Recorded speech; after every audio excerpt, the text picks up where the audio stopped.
आइए समझते हैं उसको।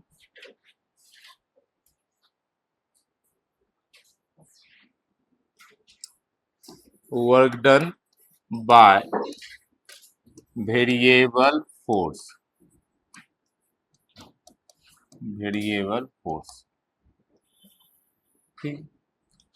अब बहुत ध्यान से समझो। देखिए वर्क डन का फॉर्मूला तो फिक्स है। वर्क डन का क्या फॉर्मूला याद करो, integration of F dot DS, यही है। ये तो फिक्स है। हम लोगों ने इसका एक फॉर्म निकाला कि जब फोर्स कांस्टेंट होगा तब हम लोग निकाले थे, इंटीग्रेशन वगैरह की जरूरत नहीं है ना। पर अभी तो अपना फोर्स वेरिएबल है, तो जरा वेरिएबल फोर्स को निकालो। कैसे? मान लो कोई फोर्स है, लेट एक फोर्स है एफ, जिसका वैल्यू कुछ भी हो, वेरिएबल है, एफ एक्स हर डायरेक्शन में मान सकते हो।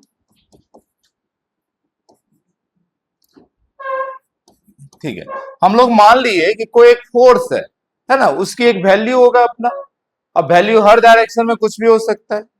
सेम इसी तरीके से एक अपना पोजीशन, कहीं का भी एक पोजीशन वेक्टर होगा। पोजीशन वेक्टर भी हर डायरेक्शन में कुछ भी हो सकता है। मान लो x i cap, Y j cap, Z के कैप। अब अगर किसी ऑब्जेक्ट पे फोर्स लगा है, वर्क हुआ है, तो उसमें क्या हुआ होगा? डिस्प्लेसमेंट। डिस्प्लेसमेंट का मतलब क्या है? Change in position vector. तो आपको किसी तरीके से पोजीशन वेक्टर का चेंज निकालना पड़ेगा। मान लो एक्स डायरेक्शन में थोड़ा डीएक्स का चेंज हुआ है, वाई डायरेक्शन में dy का चेंज हुआ है, जेड डायरेक्शन मान लिए dz का चेंज हुआ है। तो अभी आप वर्क कैसे निकालोगे? बहुत ध्यान से समझिए। ये जो ds है, क्या यही ये है ना, चेंज इन पोजीशन? क्या मेरी बात समझ पा रहे हैं ना? तो डॉट प्रोडक्ट में क्या करते हैं, कुछ समझ में आता है? डॉट प्रोडक्ट में करते हैं आई वाले को आई से, जे वाले को जे से, के वाले को के से। याद आ रहा है कुछ? तो अब जब वेरिएबल का आप निकालोगे वर्क डन, तो वेरिएबल का वर्क डन कैसे निकालेंगे? जैसे एफ एक्स, इसको किससे मल्टीप्लाई करेंगे? dx से। क्या मेरी बात समझ पा रहे हैं? प्लस एफ वाई जो है, इसको किससे मल्टीप्लाई करोगे? dy से। प्लस एफ जेड, इसको किससे मल्टीप्लाई करोगे? dz से। कहीं पे कोई दिक्कत? अब इसको इंटीग्रेट कर दीजिए। ठीक है। अच्छा, मान लो अगर लिमिट रखना है, इनिशियल और फाइनल पोजीशन का आपको पता है, तो आप ले लीजिए। जैसे x1 से x2 तक, y1 से y2, कुछ मान लो z1 से z2। यानी कि इनिशियल पोजीशन अगर इसके according, initial position x1 y1 z1 है, और final position, final position x2, जो अपर लिमिट मतलब क्या हो गया? Final position. तो कहना यह है कि अगर कभी भी वेरिएबल फोर्स है, तो पहली बात तो आपको इंटीग्रेशन की मदद लेना ही पड़ेगा। जो ओरिजिनल फॉर्मेट है वही यूज करना पड़ेगा। पर फिर से हमें दिक्कत होगा क्वेश्चन सॉल्व करते समय, कैसे इंटीग्रेट करें। तो हमेशा याद रखिएगा, जिस डायरेक्शन का फोर्स है उस डायरेक्शन का क्या लेंगे? डिस्प्लेसमेंट। बेसिकली ग्रेविटेशन में भी यही करते थे। ग्रेविटेशन नीचे लगता था तो डिस्प्लेसमेंट भी नीचे रखते थे, है ना।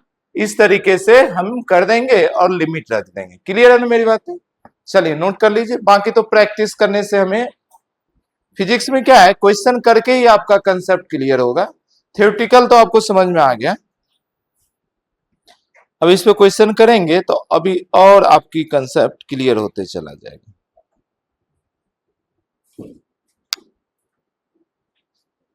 ओके, एक क्वेश्चन करेंगे हम लोग अभी।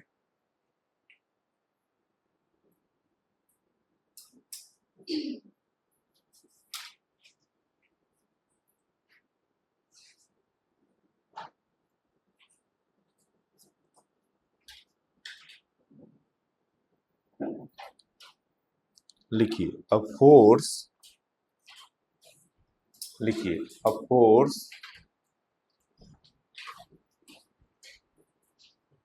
देखो मैं वैल्यू लिख रहा हूं बोर्ड पे, a force F equal to 2I plus 2YJ plus 3Z square K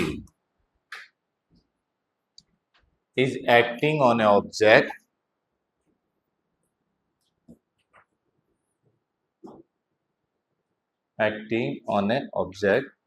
मुझे बताओ ये फोर्स कांस्टेंट है या वेरिएबल? कैसे पता चला आपको? क्योंकि देखो एक्स डायरेक्शन में कांस्टेंट है 2I, पर वाई डायरेक्शन में y की वैल्यू जैसे जैसे चेंज होगा वैल्यू चेंज होगा, जेड में भी जैसे जैसे जेड चेंज होगा, है ना? ठीक है, नेक्स्ट लिखिए due to force its position changes due to force its position changes from 1,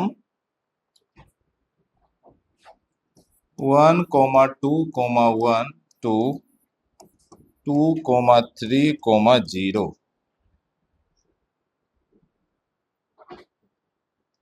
find the work done. ठीक है, फाइंड वर्क डन। तो देखिए बस बहुत ही सिंपल क्वेश्चन, सिर्फ हम लोग जो फॉर्मूला सीखे उसे सही तरीके से अप्लाई करना आना चाहिए, बस इसके लिए हम लोग ये क्वेश्चन कर रहे हैं, है ना? तो ये हमारे पास फोर्स है और बोल रहा है इसका ये डिस्प्लेसमेंट हुआ, ठीक है जी। पहले मुझे बताओ आप कैसे सॉल्व करोगे? आप सॉल्व करोगे, ये है एक्स डायरेक्शन का फोर्स, तो एक्स वाले को एक्स डायरेक्शन की डिस्प्लेसमेंट से, वाई डायरेक्शन की डिस्प्लेसमेंट से और जेड डायरेक्शन की डिस्प्लेसमेंट से, कोई दिक्कत नहीं। तो देखो फॉर्मूला कैसे ले जाएंगे, इंटीग्रेशन ऑफ एफ एक्स समझ पा रहे हैं? एक्स डायरेक्शन का फोर्स कौन है? 2I, यानी कि 2, और एक्स डायरेक्शन डिस्प्लेसमेंट ले लो कुछ भी dx, है ना? अच्छा इसकी लिमिट कहां से कहां तक होगा बताओ? 1 से 2 तक। x पहले 1 हुआ करता था, बाद में 2 हो गया, तो 1 से 2 plus integration of y direction का फोर्स है 2y और उसकी डिस्प्लेसमेंट dy, और उसकी लिमिट आपको पता है ना 2 से लेकर 3 तक, प्लस 3z स्क्वायर dz, और उसकी लिमिट है 1 से लेकर 0 तक। क्या आपको ये समझ में आया? इसके बाद तो मैथ ही है, मुझे अभी बस यही सिखाना था कि गिवन डाटा से अपने फॉर्मूले में कैसे रखेंगे। इसके बाद तो मैथ है एकदम, वो भी सबसे आसान वाला इंटीग्रेशन। क्लियर है ना? आइए जल्दी से आंसर दे दीजिए, आप लोग का तो इंटीग्रेशन बहुत अच्छा है। ओके, आ गया ना? देखिए अब इतना ज्यादा टाइम मत लिया कीजिए सब इंटीग्रेशन पे, फिर तो वही बात हो गई। आप जब शुरुआत किए थे तैयारी करना 2 महीना पहले, 3 महीना पहले, तब भी आपको इतना ही टाइम लगता था इंटीग्रेशन करने में, आज भी उतना ही लग रहा है, तो 3 महीने बाद भी उतना ही लगेगा। फिर बोर्ड अब जब पेपर दोगे नीट में फिर भी उतना ही टाइम लगेगा, फिर पूरा साल वेस्टेज हो जाएगा।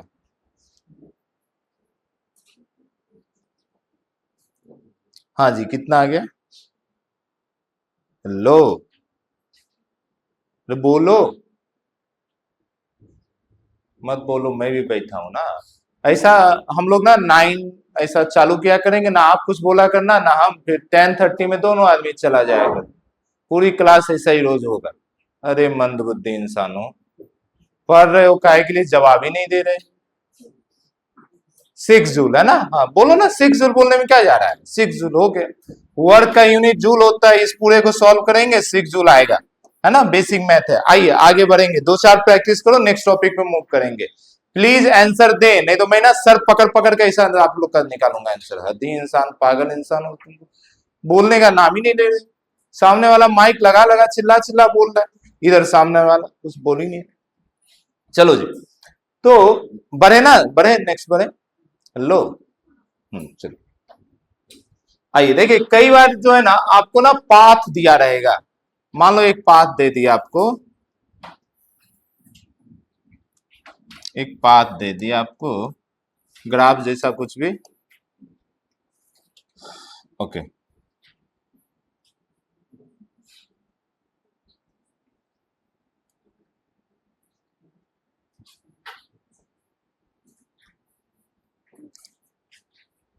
ठीक है, ओ ए बी एक बार इस रास्ते से गया है और एक बार इसने कुछ अलग रास्ता ले लिया। एक बार ये बोल रहा है कि भाई साहब हम कुछ इस रास्ते से जाएंगे, ठीक है। तो ओ ए बी इस बार ले लो कुछ, बी के बाद सी, ओ सी बी, ठीक है। आपको डिस्टेंस वगैरह दिया हुआ है, ये डिस्टेंस है 1 metre and this height is also 1 metre, ठीक है। अब आइए क्वेश्चन को समझते हैं और सॉल्व करते हैं, ठीक है। Force acting is, force acting is x i cap plus y j cap newton. इतना फोर्स एक्ट हो रहा है। तो बोल रहा है find the net work done in both path. तो बोल रहा है फाइंड वर्क डन। मान लो एक बार इस रास्ते से ओ A B, O A B इस रास्ते से जाएगा तो वर्क डन क्या होगा। और दूसरा बार पूछ रहा है कि बताओ ओ सी बी, ओ सी बी इस रास्ते से जाएगा तो वर्क डन क्या होगा, ठीक है। कोई बॉडी है, यहां से चला है, यहां पे पहुंचा है, ठीक है। अब आपसे पूछ रहा है कि वर्क डन निकालिए। फोर्स दे रहा है, फोर्स की वैल्यू एक्स आई प्लस वाई जे है, ठीक है ना। सेम प्रोसेस करेंगे, समझ पा रहे हैं। मानो जब फोर्स का एक्स कंपोनेंट लोगे तो डिस्प्लेसमेंट कौन सा लोगे, एक्स वाला। जब वाई लेंगे डिस्प्लेसमेंट कौन सा लेंगे, वाई वाला। बात समझ पा रहे हैं ना। दोनों का निकालो अलग अलग। मुझे बताओ दोनों का वैल्यू सेम आएगा या अलग आएगा, निकाल के। मान लो आप निकाले हो ओ ए बी का, तो करिए इंटीग्रेशन ऑफ, इस बात पे आइए, एक्स फोर्स, देखो एफ एक्स, मैं पहले फॉर्मूला लिख दे रहा हूं अदरवाइज आप लोग पागल जैसा हो जाओ। तो मैं लिख दे रहा हूं, क्या है अपना एफ एक्स डी एक्स, ऐसा ही होता है, plus F y d y ऐसा जैसा ही होता है। हम लोग अभी जेड में नहीं जा रहे, पता नहीं, मुझे पता है अभी कहीं जेड की बातें हैं नहीं। तो इंटीग्रेशन ऑफ एक्स डायरेक्शन का फोर्स एक्स है और d x plus y direction का फोर्स वाई है डी वाई। मुझे बताइए लिमिट, देखो एक्स डायरेक्शन का लिमिट कैसा है, 0 से 1 तक, तो 0 से 1। और वाई डायरेक्शन का लिमिट हुआ है 0 से अगेन 1, ठीक है ना। अब इसको सॉल्व कीजिए, जो आंसर आएगा वही हो। कितना आ गया, 2 या 1, 1 ना, हाफ हाफ होगा दोनों में। X square by two, x square by two करो तो हाफ हाफ, दोनों का आंसर हाफ हाफ आएगा, फाइनल 1 जूल आएगा। और देखिए आप इस रास्ते से जाएंगे फिर भी वही करेंगे, क्योंकि लिमिट फिर से एक्स का तो यही रहेगा 0 से 1 और वाई का 0 से 1। तो दूसरा पाथ से जाएंगे तो इसका भी आंसर सेम आएगा 1 जूल ही, इसका भी आंसर आएगा 1 जूल ही। बस मुझे सिर्फ आपको ये वेराइटी दिखाना था कि क्वेश्चन इस तरीके से भी पूछा जा सकता है ना। अब मैंने एकदम सिंपल सा रास्ता दिखाया, कुछ अलग रास्ता दिखाया, तो उससे कोई मतलब नहीं है। आपको रास्ते का स्ट्रेट लाइन से कोई लेना देना नहीं, आपको पोजीशन से लेना देना, इनिशियल फाइनल, इनिशियल फाइनल, है ना। यहाँ डिस्प्लेसमेंट है, आइए ये भी एक पैटर्न हो गया। आइए एक और लास्ट करिए, फिर हम लोग आगे बढ़ जाएंगे। आप लोग का इंटीग्रेशन बहुत अच्छा है, एक थोड़ा आपका इंटीग्रेशन फिर से एक करना है। आइए, वेरिएबल फोर्स में हमेशा इंटीग्रेशन करना पड़ता है, आप जानते हैं।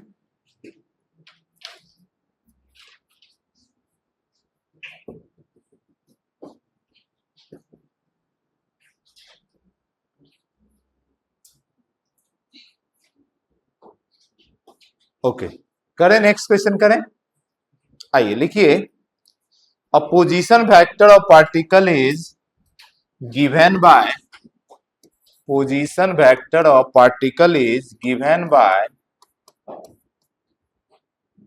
देखो मैंने लिख दिया t square plus t, sorry x square नहीं है, एक्स है ना, x equal to t square plus t and force acting is t square i cap.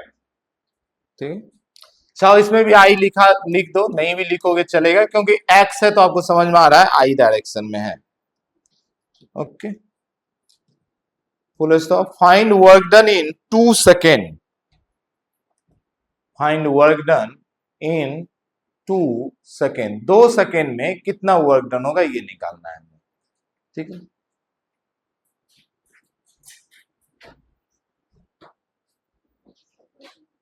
Question, position vector is given, ये लिख लो, एंड फोर्स एक्टिंग इज, ये लिख लो, find work done in 2 second. पूरा क्वेश्चन बोर्ड पर ये find work done in 2 second, यही हमारा क्वेश्चन।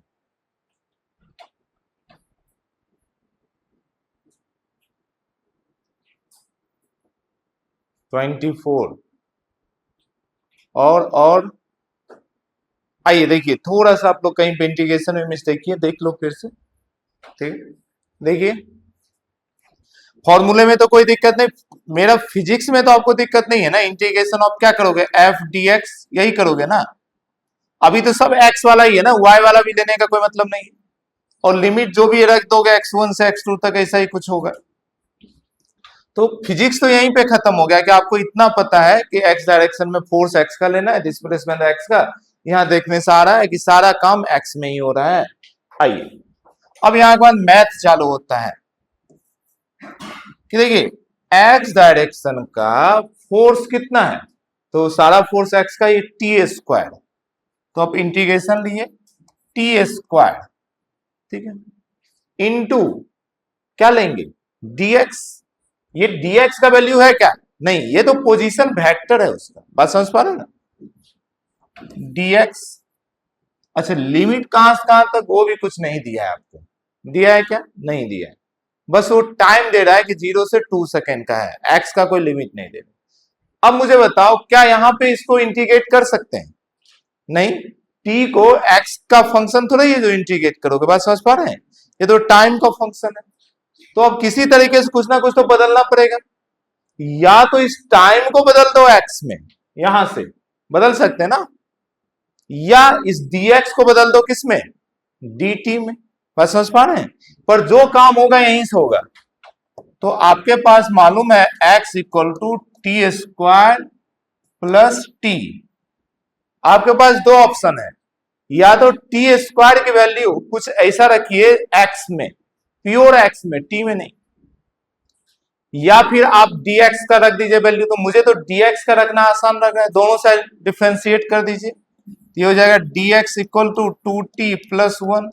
क्या मेरी बात समझ पा रहे हैं, लो क्या मेरी बात समझ पाए, डिफरेंशिएट कर दिए ना। अच्छा देखो ये डिफरेंशिएट पार्शियल है, आपको अगर कंफ्यूजन हो,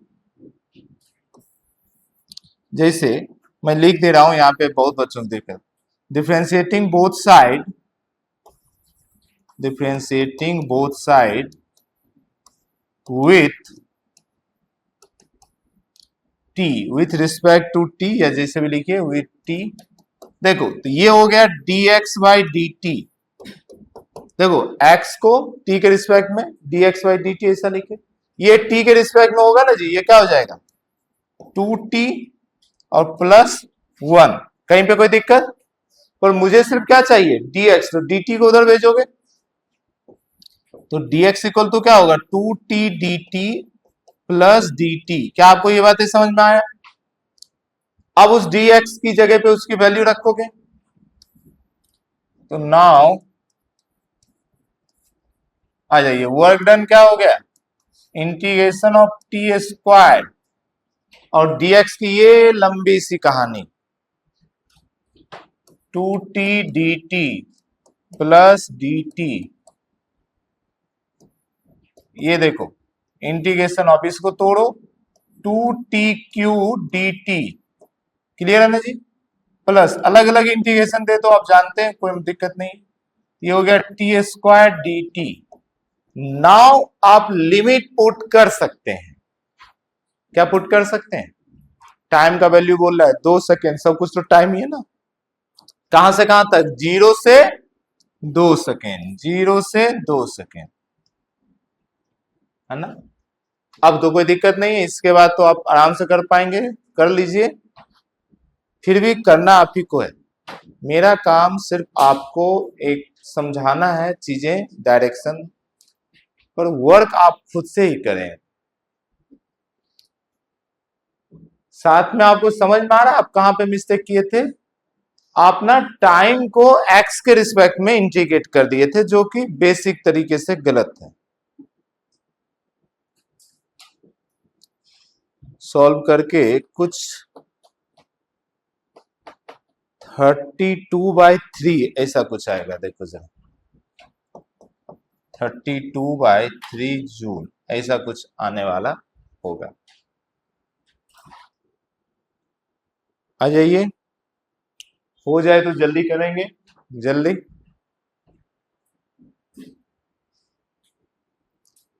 चलिए, तो यहां पे एक बेसिक जो था work done by variable force, मतलब इंटीग्रेशन वगैरह इस टाइप का होगा। अब जैसे कांस्टेंट फोर्स में सबसे अच्छा उसका एग्जांपल था कौन सा, ग्रेविटेशन। इसी तरीके से वेरिएबल फोर्स का सबसे अच्छा एग्जांपल है स्प्रिंग फोर्स। याद है कुछ spring force, F equal to kx कर कैसा होता था, -kx अपोजिट डायरेक्शन में। तो जैसे जैसे x बदलेगा फोर्स बदलेगा। तो हम लोग स्प्रिंग फोर्स का वर्क डन देखेंगे, और उससे पहले एक छोटा सा आसान टॉपिक करना है, तो वो कर लीजिए। जैसे एरिया से भी हम लोग वर्क डन निकाल सकते हैं, तो एक हेडिंग ऐसा बना दीजिए, एक हेडिंग ऐसा बना दीजिए, देखिए work done as a work done as a area under work done as a area under force position graph, area under force position graph, F D X ऐसा लिख सकते हो, F for force, X for position, force position graph. ठीक है, तो ध्यान से देखिए, मान लो एक ग्राफ है आपके सामने, एफ वर्सेज एक्स का, ये कोई ऐसा ग्राफ है, कोई ऑब्जेक्ट यहां से लिया और यहां तक चला है, ऐसा क्या मान लो। इसकी इनिशियल पोजीशन ये है x1 और फाइनल पोजीशन ये है x2। अब मुझे अगर इसके अंदर की एरिया निकालना है, दिस एरिया, कुछ याद है एरिया निकालने का तरीका? कोई स्टैंडर्ड तरीके से नहीं निकलेगा, ये सर्कल होता, रेक्टेंगल होता, कुछ ट्रायंगल होता, तब तो आप उसका फॉर्मूला लगा देते। जब भी एक रैंडम शेप होता है किसकी यूज करते हैं, कैलकुलस की। याद करो क्या करते हैं हम लोग, एक छोटा सा स्ट्रिप बनाते हैं, कुछ याद आ रहा है? एक छोटा सा स्ट्रिप ये बनाया, इस स्ट्रिप का एरिया निकालते हैं, मानते हैं इसकी जो भी है, यहाँ पे मान लो एक एफ फोर्स है और इसकी अपनी लेंथ dx है, तो हम लोग बोलते हैं एक स्ट्रिप का एरिया होगा height into length F dx, और पूरे को मान लेते हैं ऐसा स्ट्रिप से बना हुआ है, तो उसको इंटीग्रेट कर देते हैं और लिमिट लगा देते हैं। x1 से x2, यही है हमारा एरिया अंदर ग्राफ या अंदर कर्व। अब बहुत ध्यान देखो, ये किस इसका फॉर्मूला हो गया? वेरिएबल फोर्स का ही तो फॉर्मूला हो गया। क्या मेरी बात समझ पा रहे हैं? वेरिएबल वर्क डन का ये फॉर्मूला है ना जी। तो यही क्या हो गया? वर्क डन भी हो गया। तो वही हम लोग लिखे कि फोर्स और पोजीशन ग्राफ का जो एरिया होगा वही एरिया क्या देगा? वर्क डन देगा। क्लियर है मेरी बातें? लिख लीजिए, लिख लीजिए। तो work done by variable force एक और तरीके से निकाल सकते हैं। कौन सा तरीका? अगर आपको ग्राफ पता हो तो। अब उसको बनाइए, एक छोटा सा क्वेश्चन देते हैं, आपको सॉल्व करना है। ये ग्राफ बहुत अच्छे से आप लोग सीखे हैं, आप लोग ग्राफ के एक्सपर्ट हैं।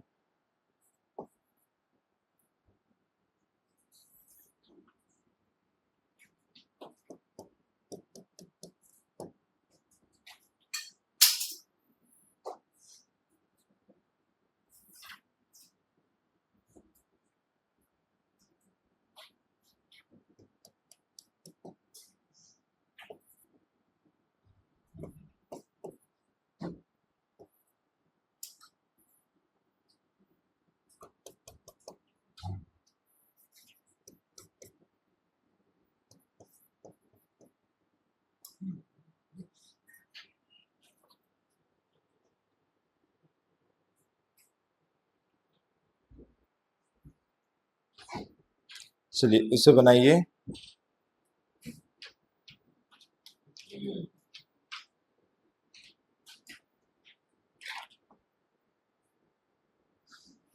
इसमें 3 पार्ट है, सिर्फ आपको रिवीजन अच्छे से करने के लिए दे रहे हैं। Find work done in x equal to 0 to x equal to 4। पहले। दूसरा, work done in x equal to 0 to x equal to 6। और सी पार्ट में work done in x equal to 2 to x equal to 6। चलिए, आपको work done ही निकालना है, अलग अलग इंटरवल में दिया हुआ है। जब पोजीशन 0 से 4 तक चेंज हुआ, जब पोजीशन 0 से 6 तक चेंज हुआ है। ऑफकोर्स ये जो 4, 6 ये सब क्या है? मीटर है ना। एक्स का पोजीशन रहा होगा मीटर में, ठीक है ना। मैं ये इधर की चीजें मिटा दे रहा हूं, आप बेवजह परेशान होंगे, आपकी परेशानी दूर किया जाए। चलिए, बस ग्राफ के आप एक्सपर्ट हैं, आंखों से सॉल्व होगा नहीं, सॉल्व होगा पेन से। तो पेन ज्यादा चलाइए, आंखें कम। आंसर लेकर आइए। इस पे यही बस लास्ट करेंगे, इस पे क्वेश्चन नहीं करेंगे हम लोग। वर्क डन इन स्प्रिंग फोर्स पे आ जाएंगे। बस इसका आंसर दे दीजिए। एरिया निकालना ये सब तो आपको आता ही है। हम लोग काइनेमेटिक्स में ग्राफ का स्लोप निकालना, एरिया निकालना, ये सारी चीजें किए हैं।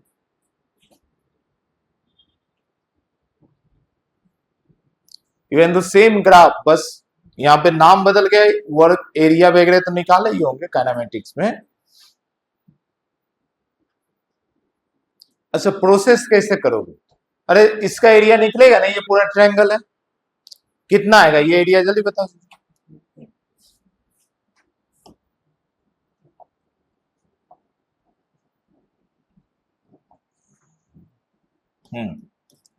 ये जो पूरा एरिया, पूरा ट्रायंगल कितना आ गया? 20। चलो ये पूरा 20 आ गया। ये 20 हो गया, तो इसका आधा कितना है? 10। अच्छा, ये इसका एरिया कितना होगा, समझ पा रहे हैं? इसका एरिया कैसे निकालोगे ये तो पहले बताओ। ये वाला एरिया, ये कितना है आपको पता है? ये कितना आपको पता है? 10। कैसे पता चला? देखकर। कैसे पता चला? क्योंकि ये स्लोप सेम है ना, स्ट्रेट लाइन है तो क्या है?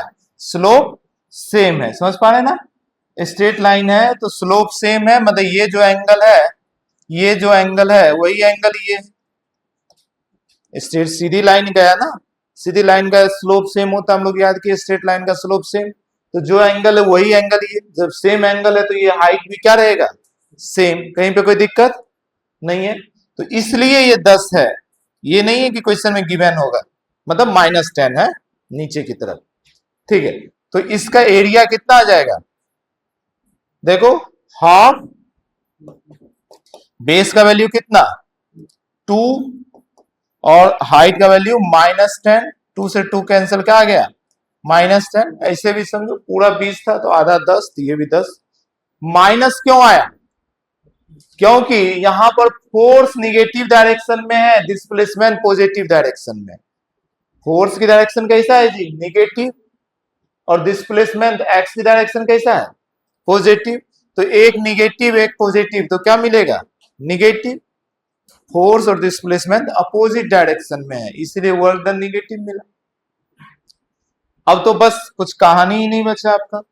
पार्ट ए अगर सॉल्व करोगे, वर्क डन 0 से 4 सेकेंड, 0 से 4 में आ जाओ जी। 0 से 4 का आंसर कितना हो जाएगा बोलिए? 20 जूल। कोई दिक्कत नहीं ना? 0 से 4 तक का ही ना एरिया निकालोगे सिर्फ। दूसरा क्वेश्चन, वर्क डन 0 से 6। क्या इरादा है इस बार? 0 से 6, हाँ 20 माइनस 10, 20 माइनस 10, 10 जूल। और सी पार्ट 2 to 6। ठीक, तो देखो अब इसको छोड़ देना पड़ेगा, तो सिर्फ इतने का भी आपको पता होना चाहिए। तो इतने का तो पता है ना, जितना ये है उतना ही रहेगा 10। क्लियर है ना? तो ये हो जाएगा प्लस में 10 और माइनस में भी 10, यानी कि आंसर 0। ठीक है ना? तो 0 जूल हो गया। चलिए हेडिंग बना दीजिए, work done by spring force. ये बस एक छोटा सा टॉपिक हो गया, कभी क्वेश्चन आए तो आप कंफ्यूज नहीं हो कि ग्राफ से भी वर्क निकाल सकते हैं। बाकी ग्राफ अच्छे से काइनेमेटिक्स में हम लोग पढ़ेंगे। Work done by spring force. जल्दी से ये टॉपिक खत्म कर लो, फिर ना मजा आएगा आपको। मेन वर्क पावर एनर्जी शुरू होगा, जिसको बोलते हैं वर्क एनर्जी थ्योरम, वहीं से शुरू होता है। ये तो बस हमें प्रैक्टिस करना है कि वहां पर वर्क निकालने में आपको दिक्कत ना हो। समझ पा रहे हैं? आइए, तो हेडिंग क्या बना है? Work done by spring force. आइए, तो स्प्रिंग फोर्स कुछ कुछ याद कीजिए पहले। स्प्रिंग फोर्स का फॉर्मूला क्या होता है जी? माइनस के एक्स। मैग्नीट्यूड होता है के एक्स, और माइनस क्या दिखाता है? एक्स के अपोजिट डायरेक्शन, है ना? ठीक है, और भी कुछ कुछ बातें होती थी यहां पर, जैसे याद करो, स्प्रिंग का एक पोजीशन होता था जिसको हम लोग बोलते थे NLP। कुछ याद आ रहा है? National learning program. क्या था? Natural length position. कुछ याद आया? हर पोजीशन, इसके लिए ओरिजिन यही है, इसके लिए ये ओरिजिन नहीं है। इसमें एक्स कितना होगा यहीं से काउंट करेंगे। जैसे ये मान लो यहां तक खींच लिए, तो इसमें जो F इक्वल टू के एक्स लोगे या माइनस के एक्स लेंगे, ये एक्स क्या लेते हैं जी? एनएलपी से कितना चेंज हुआ लेंथ में, यानी यहां से यहां का जो चेंज हुआ यही हुआ करता था एक्स। कुछ याद आया? तो एक्स का जो मेजरमेंट होता है हमेशा एनएलपी यानी कि नेचुरल लेंथ पोजीशन से होगा। क्या ये बातें समझ पा रहे हैं? याद है ना? इसमें कंफ्यूज मत करना। चलिए, आपको लिखा हुआ इसको ना क्वेश्चन के फॉर्मेट में नहीं, इसके लिए एक डेरिवेशन पहले आपको करना पड़ेगा। ठीक है, पहले एक डेरिवेशन छोटा सा कर लेते हैं। आइए, ये तो मैं आपको याद दिलाया, फिर भी रहने देता हूं कि आपके दिमाग में ये बैठ जाए कि हमेशा मेजरमेंट कहां से करेंगे, एनएलपी से करेंगे। एनएलपी आपके लिए जस्ट लाइक ओरिजिन है, जस्ट लाइक ओरिजिन है आपके लिए, हर कहानी यहीं से शुरू होगा। ठीक है ना, चलिए देखते हैं। मान लीजिए एक स्प्रिंग है, ये पहले यहां था, इसकी इनिशियल पोजीशन था, किसी ने, अच्छा यही स्प्रिंग है, मैं सिर्फ डायग्राम में अलग से आपको दिखा रहा हूं कि यहां से इसको यहां तक लेकर आ गया। ठीक है, कोई एम मास रहा होगा मान लो, ठीक, ये इसका इनिशियल है, ये इसका फाइनल है। अब आपको बोला है कि वर्क डन निकालिए। देखो ये इनिशियल है, इसका मतलब ये नहीं कि ये नेचुरल है, बात समझ पा रहे हैं? नेचुरल पोजीशन ये है या नहीं है वो हमें नहीं पता, वो देना पड़ेगा। अगर यहां देगा x इक्वल टू 0 या लिख कर देगा कि नेचुरल पोजीशन है तब तो ठीक है, अदरवाइज हो सकता है ना कि शुरुआत में ही ऑब्जेक्ट को थोड़ा खींच कर रखा गया हो। तो अभी आपकी ये सारी कंसेप्ट को दूर करने के लिए मैं मान लेता हूं कि ये है इसका एनएलपी, नेचुरल लेंथ पोजीशन। ठीक है, अब यानी कि इनिशियली जो था वो ऑलरेडी कुछ ना कुछ एक्स पे था, तो मैं मान लेता हूं यहां से यहां तक कुछ x1 या xi मान लेता हूं इनिशियल, और यहां से यहां तक x फाइनल। ठीक है, कहीं पे कोई दिक्कत वाली बात नहीं। ठीक है, अब मुझे बताओ यहां पर जो फोर्स लग रहा है, force, spring force, spring force ये होता है माइनस के एक्स। ये फोर्स कैसा है, वेरिएबल फोर्स है, वेरिएबल फोर्स। कैसे पता चला, एज एक्स चेंज होगा स्प्रिंग फोर्स चेंज होगा। तो अगर इस स्प्रिंग फोर्स का वर्क डन निकालते हैं, वर्क डन, तो आप कैसे निकालोगे, integration of F x D x. कहीं पे कोई दिक्कत? अगर मान लो ये सब एक्स में है तो अभी तो स्प्रिंग फोर्स जो भी लग रहा है किस में लग रहा है, एक्स में ही लग रहा है, कहीं पे कोई दिक्कत वाली बात नहीं है। तो आप डालेंगे माइनस के एक्स डी एक्स। ठीक है ना जी, इंटीग्रेशन कर दिए। अच्छा लिमिट भी रखना है, लिमिट भी रखना है। लिमिट कैसे रखेंगे, पोजीशन कहां से कहां चेंज हुआ, इनिशियल पोजीशन एक्स आई, फाइनल पोजीशन एक्स एफ। देखो ये डेरिवेशन आपको कराने का कोई मतलब नहीं, आपको मैं डायरेक्ट फॉर्मूला लिखा देता, लेकिन वो फॉर्मूला यूज करने में ही गलती होगा आपसे। एक बार डेरिवेशन समझा रहेगा तो क्या होगा, बड़ा क्वेश्चन में कई बार आपको करना भी पड़ेगा इंटीग्रेशन, तो दिक्कत नहीं होगा, और दूसरी बार उसमें कभी कंफ्यूजन नहीं होगा कि एक्स आई है क्या इनिशियल पोजीशन और फाइनल पोजीशन। इनिशियल पोजीशन है, ऑब्जेक्ट कहां पे था वो पोजीशन नहीं, कहां पे था उसका एनएलपी से पोजीशन। फाइनल, फाइनल ऑब्जेक्ट जहां पर भी है वहां का एनएलपी से पोजीशन। हर पोजीशन यहां पे डिफाइन होता है नेचुरल लेंथ से। ठीक है, अब इसमें जो भी कांस्टेंट आप जानते हैं बाहर आ जाएगा, तो माइनस बाहर आ गया, के बाहर आ गया, अंदर बचा क्या जी, X D X, X initial to X final. क्या इसको इंटीग्रेट कर पाएंगे आप, minus K into X square by 2 initial to final. देखिए यहां के बाद तो बस छोटी सी कहानी है, 2 बाहर निकाल दे रहे हैं, कांस्टेंट है, कोई अच्छा नहीं लग रहा है, तो आपका वर्क डन हो गया। और माइनस को ना अंदर ही भेज दो, माइनस बाहर क्यों रखोगे, तो हाफ के, और मैं ये दे दे रहा हूं माइनस एक्स स्क्वायर, और इसका रख दे रहा हूं इनिशियल से फाइनल। तो ये हो गया हाफ के अपर लिमिट यानी माइनस एक्स फाइनल का स्क्वायर, ठीक है, माइनस लोअर लिमिट। तो देखो एक माइनस ये खुद है, और एक माइनस ये दोगे तो माइनस माइनस क्या हो जाएगा, प्लस। क्या आपको ये कुछ समझ में आया? तो माइनस वाले को बाद में लिख दो, ऐसा कर दो, हाफ के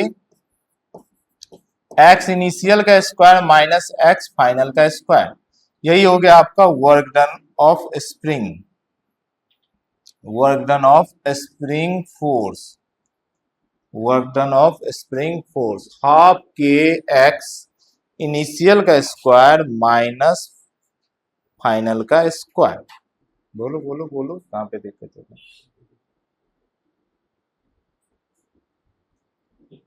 कुछ यहाँ पे ये माइनस अंदर भेज दिया। ओके, आइए क्वेश्चन एक प्रैक्टिस करते हैं, धीरे धीरे चीजें होगा। अच्छा, इसके नीचे सिर्फ ये लिख लीजिए, आपको बार बार दिक्कत होगा इनिशियल और फाइनल में, ठीक है? तो एक्स आई क्या है लिख लीजिए, एक्स आई और एक्स एफ लिख लीजिए। एक्स आई में लिखिए इनिशियल चेंज इन लेंथ, देखो एक्स आई क्या है, इतना बड़ा ओरिजिनल में स्प्रिंग हुआ करता था, इनिशियली यहां पर है, मतलब इतना चेंज इन लेंथ है स्प्रिंग का। तो एक्स आई क्या, initially change in length of spring from NLP, initially change in length of spring from natural position या एनएलपी, नेचुरल लेंथ पोजीशन। फिर इसी तरीके से फाइनल एक्स एफ लिख लीजिए, एक्स एफ फाइनल पोजीशन जो है उसके बारे में लिख लीजिए, लिखिए it is A final change in length, final change in length of spring, final change in length of spring from NLP, from NLP, final change in length of spring from NLP.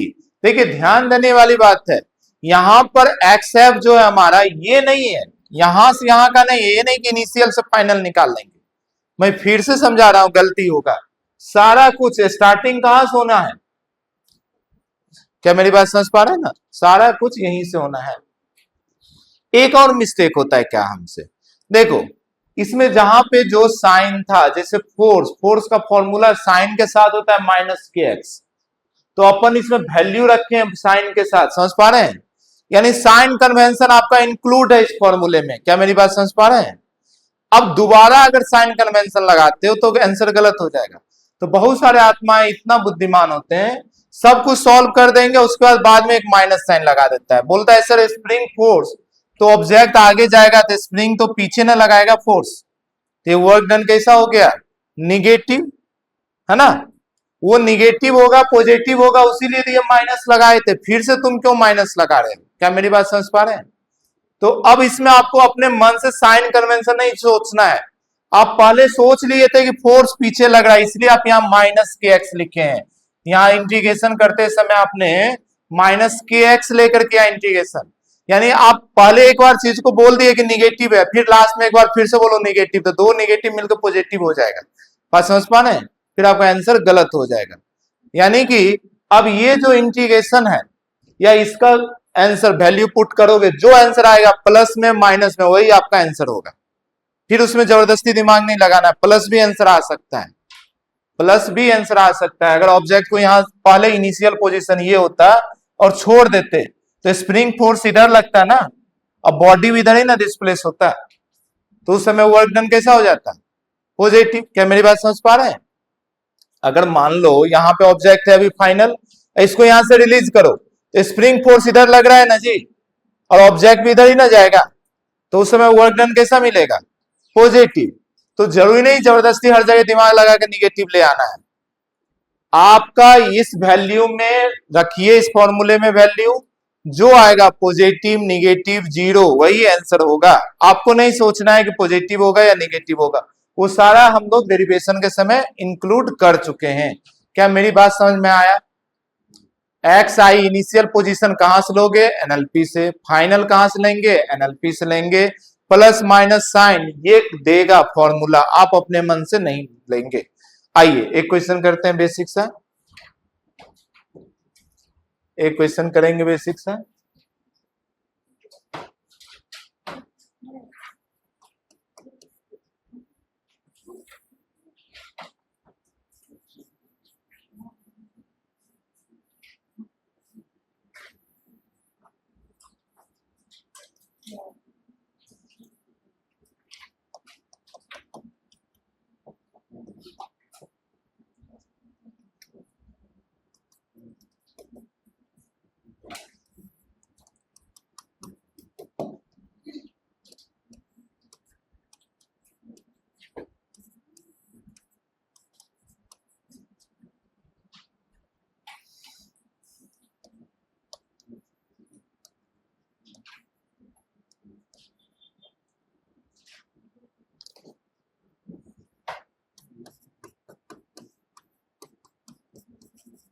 चलिए पहले diagram बनाइए। हो गया ना? देखिए JEE में जब ये क्वेश्चन आया था तो जेई ने कैसे पूछा था? जेई ने एसर्शन रीजन के फॉर्म में पूछा था कि ये जो हर एक 5 मीटर यानी पहला 5 मीटर फिर नेक्स्ट 5 मीटर एक्सटेंशन करने में सेम वर्क लगेगा, अलग वर्क लगेगा, फिर उसका जो भी है उसका एसर्शन और रीजन, ये सारी चीजें था। अभी हम लोग उसी क्वेश्चन को आसान रूप में अपनी लेवल नीट लेवल का बनाते हैं और हम लोग सीधा निकालते हैं ए से बी का वर्क डन, फिर बी से सी का। वैल्यू सेम आएगा मतलब सेम लगेगा, अलग आएगा तो अलग लगेगा। तो अब नीचे क्वेश्चन लिख लीजिए, find work done by spring, find work done by spring force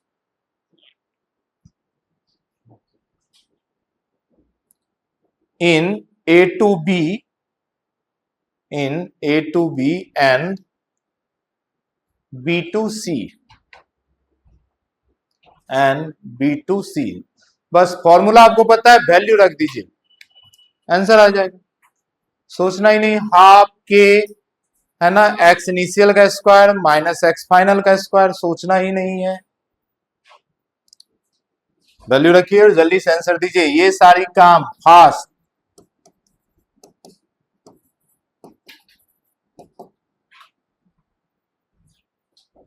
हाँ जी, चलिए जो आ रहा है पूरा कॉन्फिडेंस है। कुछ बच्चे ना आंसर ले आते हैं फिर वो खुद के आंसर पे इतना कॉन्फिडेंस होता है कि मेरा गलत ही हुआ। इसमें क्या है भाई, आंसर बोलते ही नहीं, आया आंसर तो खुद के आंसर पे ये उल्टा कॉन्फिडेंस कैसे आ जाता है कि मेरा गलत ही है। तो खुद से लाए तो सही ही होगा, आप कॉन्फिडेंस रखिए। हाँ जी, ए बी का कितना है? -2 -25, इतना कम कैसे? रबर थोड़ी सब स्प्रिंग बेचारा 100 उसका की है, समझे? 1 मीटर एक्सटेंशन करने में 100 न्यूटन चाहिए, यही इसका मतलब होता है ना? इतना वो घर वाला खिलौना थोड़ी आपका, वो जो पेन होता है उसमें नहीं T T T T T करते रहो, उसका स्प्रिंग होता है। ये इंडस्ट्रियल स्प्रिंग है।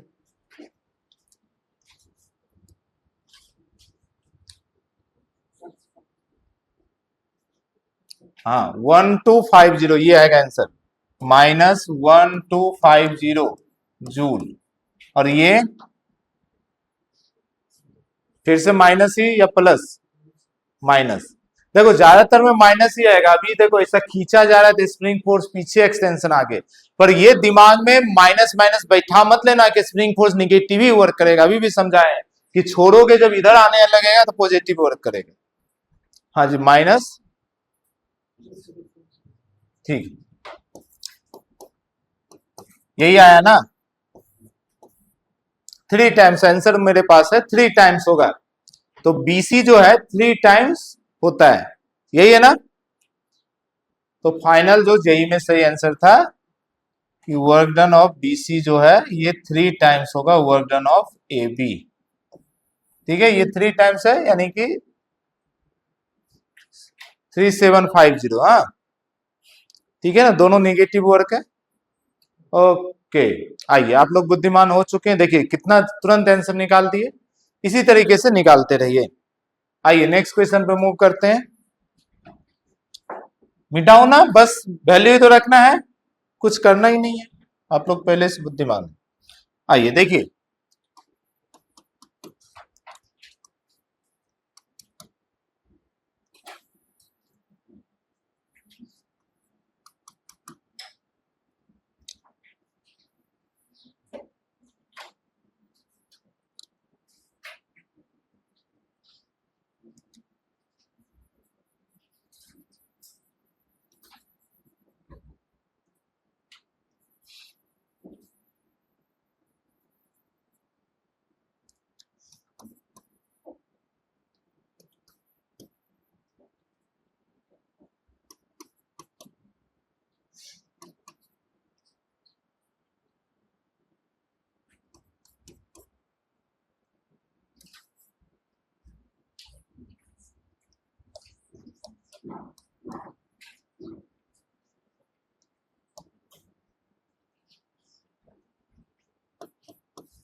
आइए जी देखिए, कहानी कुछ ऐसा है, बहुत ध्यान समझे। ये ऊपर एक रड फिक्स है हॉरिजेंटल, एक स्प्रिंग है, स्प्रिंग में ना कुछ रिंग वगैरह फिक्स है, जिससे या स्प्रिंग को डायरेक्ट इसमें सब फिक्स कर दे रहा है। अब ना इसको यहां से छोड़ा, यहाँ ना ये रड में स्लाइड कर सकता है। मेरी बात समझ पा रहे हैं ना? क्या आप सोच पा रहे हैं? तो इसको जैसे ही छोड़ा, ये यहां से यहां जा रहा है, आगे की ओर जा रहा है, ठीक है। तो दो जगह का इंफॉर्मेशन दिया कि जब ए पे था उस समय स्प्रिंग का लेंथ कितना था टोटल, 5 मीटर। फिर वो जब बी से पास कर रहा है उस समय इसका लेंथ कितना हो गया, 4 मीटर, और आगे जाएगा कुछ और होगा वो पता नहीं। वो बोला मुझे ए से बी का वर्क डन बता दीजिए। हमसे पूछ रहा है ए से बी का, ए से बी जाने में जो वर्क डन लगा स्प्रिंग फोर्स का वो बता दीजिए। जबकि नेचुरल लेंथ जो कि कभी नहीं चेंज होता है, एनएलपी, नेचुरल लेंथ जो है स्प्रिंग का 2 मीटर का है, मतलब ओरिजिनल स्प्रिंग जो है 2 मीटर का है, ठीक है। तो लिख लीजिए find work done, find work done from A to B, find work done from A to B, ठीक है। बहुत ध्यान से समझिए, एक लाइन का क्वेश्चन है। फॉर्मूला क्या होता है जी, जल्दी से एक बार पूरी क्लास फॉर्मूला बताओ। फॉर्मूला क्या होता है, हाफ के एक्स इनिशियल का स्क्वायर माइनस एक्स फाइनल का स्क्वायर। हाफ मालूम है, के मालूम है, इनिशियल पोजीशन पता है आपको। इनिशियल पोजीशन क्या होता है, एक्स आई क्या होता है, एक्स आई होता है change in length, initial change in length from क्या, नेचुरल पोजीशन। क्या यहां पर चेंज इन लेंथ कितना है आपको पता है, 3। अरे 2 मीटर ओरिजिनल था उसका और 5 कर दिए तो कितना चेंज हुआ है, 3। तो आपको यह भी समझ में आता है एक्स आई 3 है, और फाइनल कितना है समझ पा रहे हैं, कितना है जी, 2 मीटर का ओरिजिनल है पर फाइनल लेंथ कितना है, 4 मीटर आपका, यानी चेंज इन लेंथ कितना है, 2 मीटर। तो वैल्यू ही तो रखना है, कौन सा मुश्किल है। हाँ हाँ, एक्स आई जो इनिशियल, ये क्या होता है, इनिशियल चेंज इन लेंथ, है ना। इनिशियल कितना चेंज इन लेंथ हुआ, 5 मीटर है, पर ओरिजिनल कितना लेंथ है उसका, 2 मीटर। तो चेंज कितने का है, हाँ 3 मीटर का, पक्का। सेम इसी तरीके से फाइनल है 4 मीटर, वैल्यू रख दो फॉर्मूले में, क्या दिक्कत है। ले आइए, आंसर भी दे दीजिए जल्दी से। हाँ सही आंसर है, पर न्यूटन थोड़े होता है वर्क। हे आत्मा, पूरी रामायण पढ़ जाओ, पूछो सीता कौन, सीता किधर से सीता। वर्क डन का यूनिट क्या होता है, जूल, 25 जूल। आंसर क्या आएगा, 25 जूल। आया ना हम सभी का, ठीक है। देखो ये क्वेश्चन को कराने का मेन फायदा क्या है, आपको ये पता होना चाहिए, देखकर डरना नहीं है कि अभी स्प्रिंग फोर्स तो स्प्रिंग में लगता है, ऑब्जेक्ट तो इधर मूव कर रहा है। तो देखिए वर्क डन का स्प्रिंग का जो फॉर्मूला आप लेकर आए, हाफ के एक्स इनिशियल का स्क्वायर माइनस एक्स फाइनल का स्क्वायर। ये एक्स जो है ये पोजीशन है ना कि पाथ। तो किस पाथ से जा रहा है उससे कोई लेना देना नहीं है। नोट करके ये बात लिख लीजिए, वर्क डन जो है ये पाथ से इंडिपेंडेंट है, सबका नहीं। किसका? स्प्रिंग फोर्स का, क्योंकि स्प्रिंग फोर्स एक कंजर्वेटिव फोर्स है। बाद में लॉज ऑफ मोशन में शायद डिस्कस किए होंगे, नहीं तो आगे फिर डिस्कस कर लेंगे कभी। दुनिया में फोर्स दो टाइप का, कंजर्वेटिव और नॉन कंजर्वेटिव। बहुत सारा वर्क डन ऐसा है जो पाथ पे डिपेंड ही नहीं करता, उन सभी को क्या बोलेंगे? कंजर्वेटिव। और वो सभी वर्क जो है बाद में एक एनर्जी में बदलेगा, जिस एनर्जी का नाम क्या होगा? Potential energy. समझ पा रहे हैं?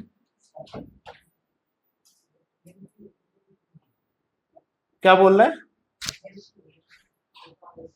नहीं नहीं, एनएलपी इसको थोड़ा ही माना। नहीं, इनिशियल तो वो दे रहा है ना कि इनिशियल लेंथ, इनिशियल नहीं, इनिशियल से कोई लेना देना नहीं। नेचुरल लेंथ 2 मीटर है। अब इनिशियल यहां से बोला है चल रहा है, यहां से यहां तक जाना, ए से बी, डायरेक्शन भी तो एरो दिखाई रहा है, इससे जा रहा है तो, है ना? ओके, हम लोग क्या लिख रहे थे? वर्क डन बाय, नोट करके लिखे ना, work done by spring force is independent from path, independent from path, या does not depend on path, जैसे भी लिखना है लिख लीजिए। मतलब स्प्रिंग फोर्स का वर्क डन जो है वो पाथ पे डिपेंड नहीं करता है। यहीं पे साथ में लिख लीजिए, therefore it is a conservative force. इसीलिए ये कंजर्वेटिव फोर्स है। अपने सिलेबस में 3 कंजर्वेटिव फोर्स है, spring force, gravitational force, electrostatics force, सभी लेकर आएगा। बाद में मैग्नेटिक फोर्स भी आएगा, पर वहां पे अलग से फोर्स पढ़ेंगे नहीं। ये सभी फोर्स का पोटेंशियल एनर्जी बनेगा। जो जो फोर्स कंजर्वेटिव होगा, जिसका जिसका वर्क पाथ पे डिपेंड नहीं करेगा, वो सभी वर्क किसमें स्टोर होता है? पोटेंशियल एनर्जी में। दिमाग में डाल लीजिए। आइए जी, तो ये टॉपिक आपका खत्म हुआ, work done by spring force. अब प्रैक्टिस कीजिए, बहुत ज्यादा मैं प्रैक्टिस नहीं कराऊंगा। नेक्स्ट टॉपिक पे मूव करते हैं। हेडिंग बनाइए, work done bye tangential force, work done bye tangential force. देखिए कोई टेंजेंशियल फोर्स करके कोई फोर्स होता नहीं है, कोई सा भी फोर्स टेंजेंशियल हो सकता है। जो टेंजेंट के लॉन्ग लगे, सरफेस के टेंजेंट के लॉन्ग लगे, उसका नाम टेंजेंशियल फोर्स। अभी तक जितना फोर्स पढ़े, थोड़ा दिमाग में जोर डाल के बताओ कौन सा फोर्स टेंजेंशियल था, मतलब जो टेंजेंशियल डायरेक्शन में लगता था। कौन सा फोर्स? नॉर्मल फोर्स, नाम ही था नॉर्मल, नॉर्मल लगता था। ग्रेविटेशन, डाउनवर्ड लगता था। ये दोनों टेंजेंट था ही नहीं। टेंजेंशियल मतलब समझ पा रहे हैं ना, ध्यान समझो। ये मान लो एक सरफेस है, तो टेंजेंशियल फोर्स का मतलब क्या हो गया? ऐसा या ऐसा, ऐसा या ऐसा, एक ही फोर्स, नाम फ्रिक्शन। बात समझ पा रहे हैं? तो ये फ्रिक्शन फोर्स टेंजेंशियल फोर्स होता है। बाकी कोई सा भी फोर्स हो सकता है, कभी कोई कंपोनेंट वगैरह टेंजेंशियल हो जाए। तो हम लोग एक जनरली बात कर लेते हैं टेंजेंशियल फोर्स के साथ डील कैसे करेंगे वर्क डन निकालने में। ठीक है, मान लो ये कोई ऑब्जेक्ट है, किसी भी रास्ते से चले, ठीक है, ये कोई मास है। अब यहां पर टेंजेंशियल माने यहां पे सरफेस पे एक टेंजेंट ऐसा लगा, एफ बोल दे रहे हैं टेंजेंशियल फोर्स। ये टेंजेंशियल फोर्स कुछ भी हो सकता है। मैंने एक एग्जांपल दिया, फ्रिक्शन हो सकता है। अब हो सकता है फ्रिक्शन लगता है तो किधर होता है? पीछे की तरफ। अभी तो मैं मान रहा हूं ये आगे लग रहा है, डिस्प्लेसमेंट ऐसा हो रहा है। जैसे हो सकता है कभी इंक्लाइन प्लेन हो, तो इंक्लाइन में याद है mg का एक कंपोनेंट इधर आ जाता था। तो हो सकता है कोई और फोर्स हो। तो जो भी फोर्स हो टेंजेंशियल, ठीक है, इस टेंजेंशियल फोर्स से मुझे वर्क डन निकालना है। तो आइए वर्क डन मुझे बताओ पहले, ये टेंजेंशियल फोर्स अच्छा इसकी मैग्नीट्यूड मान लेते हैं कांस्टेंट है, इसकी मैग्नीट्यूड मान लिया कांस्टेंट है, वेरिएबल है तब भी कोई दिक्कत नहीं, अभी मान लिया कांस्टेंट। अगर टेंजेंशियल फोर्स की मैग्नीट्यूड कांस्टेंट भी हो, फिर भी बहुत ध्यान से देखो, ये ऑब्जेक्ट जब यहां पे पहुंचेगा तो ये टेंजेंशियल फोर्स अब किधर लगेगा, इस डायरेक्शन में। ये देखो यहां जब पहुंचेगा तो टेंजेंशियल फोर्स इस डायरेक्शन में। क्या पाथ अगर स्ट्रेट लाइन नहीं हो तो टेंजेंशियल फोर्स को कांस्टेंट फोर्स मान सकते हैं? नहीं। मैग्नीट्यूड कांस्टेंट होने के बावजूद, क्योंकि उसकी डायरेक्शन बार बार क्या होगा, बदलेगा, सर्कुलर मोशन की तरह। सर्कुलर मोशन का वेलोसिटी डायरेक्शन क्या होता है, टेंजेंशियल ही होता है। इसीलिए इसका वर्क डन आप कांस्टेंट फोर्स के वर्क डन से नहीं कर सकते थे। फ्रिक्शन में हम लोग कर लिए थे कल, क्यों? क्योंकि वो पाथ स्ट्रेट लाइन था। वो पाथ कैसा था, स्ट्रेट लाइन था, तो कोई दिक्कत नहीं था। पर अगर मुड़ जाए पाथ तब तो नहीं कर सकते, क्योंकि फोर्स की डायरेक्शन बार बार बदल रहा है। हाँ, अगर यही पाथ स्ट्रेट लाइन हो और रास्ता नहीं बदले तब तो आप बोल सकते हो टेंजेंशियल फोर्स एक कांस्टेंट फोर्स है, अगर इसकी मैग्नीट्यूड नहीं बदलता है तो। क्या बातें समझ पा रहे ना? तब ना ही डायरेक्शन बदलेगा ना ही मैग्नीट्यूड बदलेगा। पर जरूरी नहीं है कि हमेशा टेंजेंशियल फोर्स कैसा रहे, कांस्टेंट रहे। तो टेंजेंशियल फोर्स एक वेरिएबल फोर्स हुआ। Here FT tangential force is a variable force. क्या मेरी बात क्लियर है आपके लिए? अब आप कैसे सॉल्व करोगे वर्क डन? तो हमें पता है दुनिया का कोई भी वेरिएबल फोर्स वर्क डन कैसा, integration of F x D x, F y d y, F z d z, यही है ना जी। और उसकी लिमिट जो भी है वो रख देंगे। मान लो 1D काम हो रहा है, अभी सिर्फ इस डायरेक्शन में हो रहा है, ठीक है। तो इसी को अभी इसको मैं हटा दे रहा हूं, 0 0 कर दे रहा हूं। मान लिया 1 डायरेक्शन में काम हो रहा है। इस डायरेक्शन में मान लो एक छोटा सा लेंथ। अब देखो कोई स्ट्रेट लाइन भी नहीं है जो पूरे को एक्स मान ले, वाई मान ले। तो मान ले अभी फोर्स आगे लग रहा है, तो इसी डायरेक्शन में एक छोटा सा डिस्प्लेसमेंट ले लेते हैं।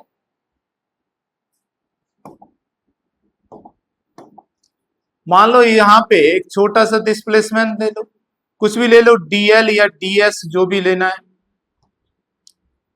जैसे यहां पे जा रहा है तो डिस्प्लेसमेंट भी इसी डायरेक्शन में हो रहा है, छोटा सा, है ना, डीएस। यहां पे जा रहा है छोटा सा डीएस। क्या मेरी बात समझ पा रहे हैं? तो मैं कहना ये चाह रहा हूं कि एक छोटा सा वर्क डन के लिए तो हम लोग मान ही सकते हैं फोर्स का वैल्यू जो भी है एफ टी, और डीएक्स का वैल्यू क्या ले लेंगे, डीएस। क्लियर है ना? देखो इसकी मैग्नीट्यूड कांस्टेंट है तो बाहर ला सकते हैं, और अंदर क्या रह जाएगा, डीएस। ये डीएस क्या है, डीएस है जिस रास्ते पे चल रहा है, जिस लेंथ को ये कवर करने वाला है। यहां डिस्प्लेसमेंट की बात नहीं है, यहां है जिस लेंथ को ये कवर करने वाला है उसका एक छोटा सा पार्ट। तो इस पूरे को इंटीग्रेट करेंगे तो आपको क्या मिलेगा, पूरे रास्ते की लंबाई। फिर से मैं बोल रहा हूं, डिस्प्लेसमेंट नहीं मिलेगा, क्या मिलेगा, पूरे रास्ते की लंबाई। ऐसे ऐसे गया तो ये पूरा लेंथ इंक्लूड होगा। क्या मेरी बात समझ पा रहे हैं? क्योंकि जब ऑब्जेक्ट यहां था तो फोर्स भी यहां लग रहा है, तो इसको छोड़ नहीं सकते। तो ये जो ये इंटीग्रेशन होगा, ये एफ टी क्या हो जाएगा, सीधा हो जाएगा एल, और ये एल क्या हो जाएगा, एल हो जाएगा टोटल लेंथ ऑफ पाथ, पूरे पाथ की लंबाई, पूरे पाथ की लंबाई। क्या आपको समझ पा रहे हैं मेरी बात? अच्छा देखो, इसमें पॉजिटिव नेगेटिव हो सकता है। अभी मैंने लिखा नहीं, आपको अगर पूरा लिखना था तो मुझे ये डॉट प्रोडक्ट में लिखना था, और मुझे यहां पे लिखना है cos 0, और cos 0 का वैल्यू 1 हो गया, इसीलिए पॉजिटिव आया। क्यों? क्योंकि मैंने एफ टी और डीएस एक ही डायरेक्शन में माना। पर यही काम फ्रिक्शन के लिए करेंगे तो ये आंसर किस में आएगा, निगेटिव में। मेरी बात समझ पा रहे हैं ना? वो तो एक अलग बात है, पर यही फॉर्मूला हो जाएगा, यही फॉर्मूला हो जाएगा। क्या आपको ये फॉर्मूला समझ में आया? टेंजेंशियल फोर्स में फोर्स इंटू डिस्प्लेसमेंट नहीं होगा, क्या होगा, force into length of path. जिस रास्ते पर ऑब्जेक्ट चलेगा उस रास्ते की लंबाई। इसीलिए डिस्प्लेसमेंट जीरो होने से क्या वर्क डन हमेशा जीरो होगा? आंसर है नहीं। हमेशा वर्क डन जीरो होने से, सॉरी डिस्प्लेसमेंट जीरो होने से, यहां तो डिस्प्लेसमेंट से मतलब ही नहीं है, यहां तो लेंथ है पाथ का। चलिए इसे नोट कर लीजिए, इसे नोट करें। एक छोटा सा क्वेश्चन करेंगे, खुद आपका कंसेप्ट क्लियर हो जाएगा।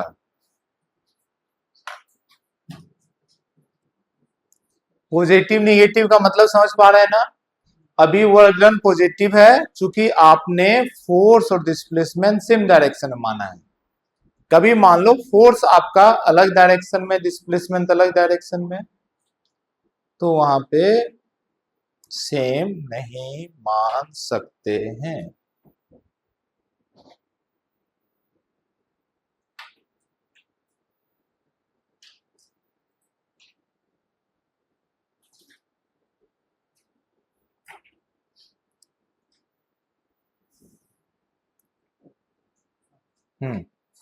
वापस समझाऊं?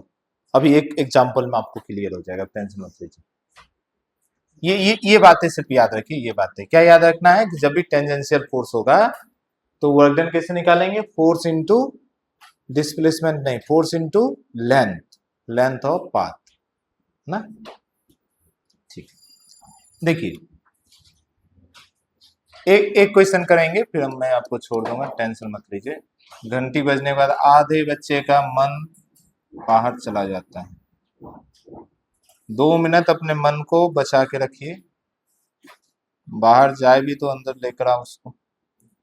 चलिए मान लो ना एक चलो ये टेबल जैसा बना लेते हैं कि ये एक टेबल है, मान लो इसकी सरफेस जो है, इसकी कोफिशिएंट ऑफ फ्रिक्शन कुछ म्यू है। इसमें एक सर्कुलर पाथ पर कोई ऑब्जेक्ट ऐसा रोटेट कर रहा है, ठीक है। इसकी रेडियस कुछ r है, ये कोई ऑब्जेक्ट है, ये कोई मास m है, ठीक है। लिखिए क्वेश्चन, लिखिए फिर डायग्राम बना दीजिए।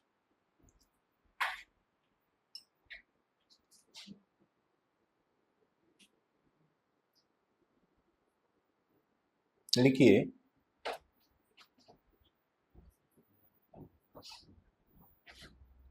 Find work done bye kinetic friction, find work done bye, moving object है तो फ्रिक्शन कौन सा लगेगा? काइनेटिक ही लगेगा। Find the work done bye kinetic friction on m, मतलब ये जो m मास है, on m during one complete round, during one complete round, एक कंप्लीट राउंड कर रहा है, राउंड मार रहा है, तो कितना होगा? एक बात मुझे बताओ, अगर कंप्लीट राउंड हुआ है तो जरा डिस्प्लेसमेंट कितना होगा जी? जीरो। क्या ये बात समझ पा रहे हैं? सर्कल में कंप्लीट राउंड हुआ, डिस्प्लेसमेंट क्या होगा? जीरो। तो क्या अभी वर्क डन जीरो बोल दे? क्या आप खुद सोचो, क्या फ्रिक्शन जीरो वर्क करेगा? आंसर है नहीं। देखो फ्रिक्शन लगेगा किधर? बॉडी अगर आगे जा रहा है तो पीछे की ओर लगेगा, टेंजेंशियल, समझ पा रहे हैं ना? काइनेटिक फ्रिक्शन ये किधर होगा? टेंजेंशियल होगा।